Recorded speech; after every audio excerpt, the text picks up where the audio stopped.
All right, welcome back. We are here at another week, Table Talk, Real Estate, Family, and Legacies.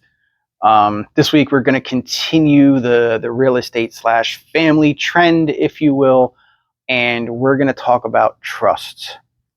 Um, Before I even get too deep in this, trusts, you need to talk to a professional about trusts and wills. There's nothing that I am going to be able to say here that will be legal advice at all. So if you do have a estate planning attorney or just a regular attorney that can write them up and guide you through them, definitely highly suggest you doing that because there are a couple of variables on different trusts. We're not going to go into those today. There's a deep dive rabbit hole that you can really go into on videos like that. But we're just going to kind of give you a quick little synopsis here of what a trust can do for you, certain things you need to know about trusts, and the roles that they play.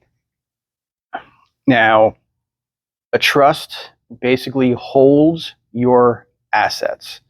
So whatever you put into that trust, whether it be your real estate uh, holdings, stocks, bonds, 401ks, anything that you can roll into a trust, it will hold that asset. If structured correctly, it can keep from going through probate. So in other words, it's basically a private hidden asset, if you will, that says, hey, all of this stuff is over here. You can't touch it. And it's going to be obtained by a trustee that oversees the trust. Now, if you're still alive and you have a trust, you can be a trustee. You can also name other people in trustees. And trustees basically have the right to go in and make minor changes when needed, add things, remove things. But once the person that the trust is part of passes away, there is no more ability to change anything. And again, that is where talking to an estate professional will guide you through those rules and regulations. It could be different from state to state. I really don't know about that, but overall, you really need to talk to somebody about that end of it. And they aren't a magical fix for everything. Some people think just because they have trusts in place that certain things are safe. Again, if it's not done correctly, you could be leaving yourself open for who knows what. All right.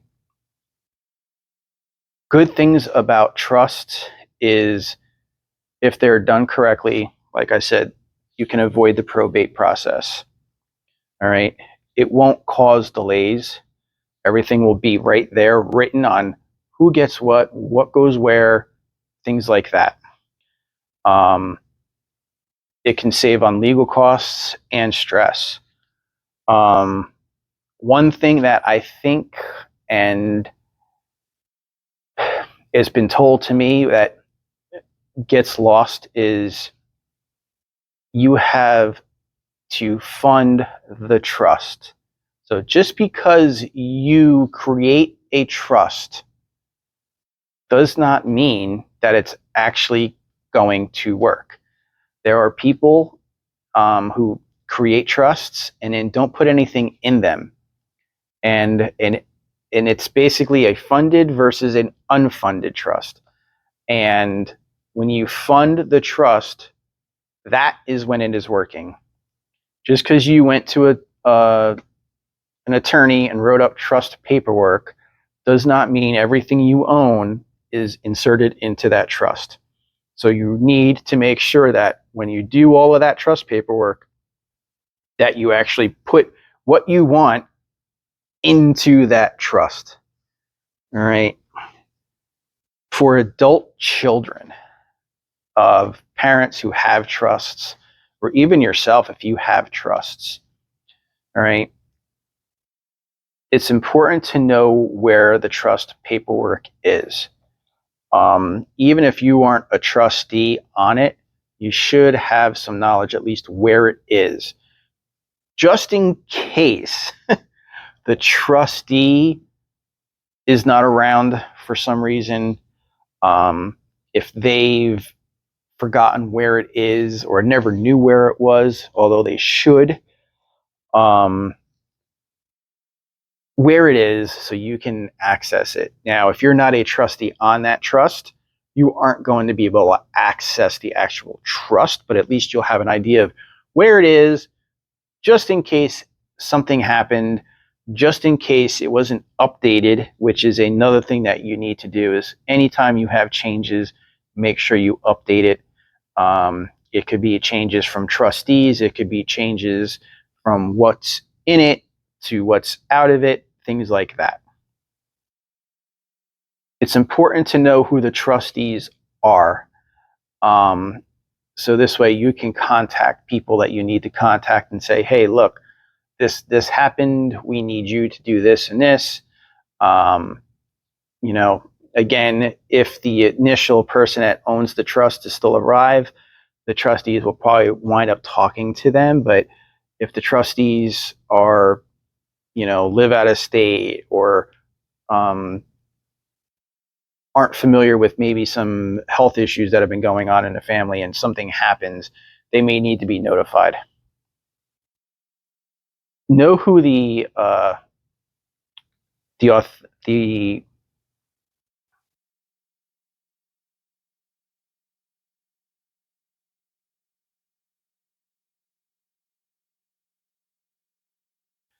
have to know who the authority is in case of crisis.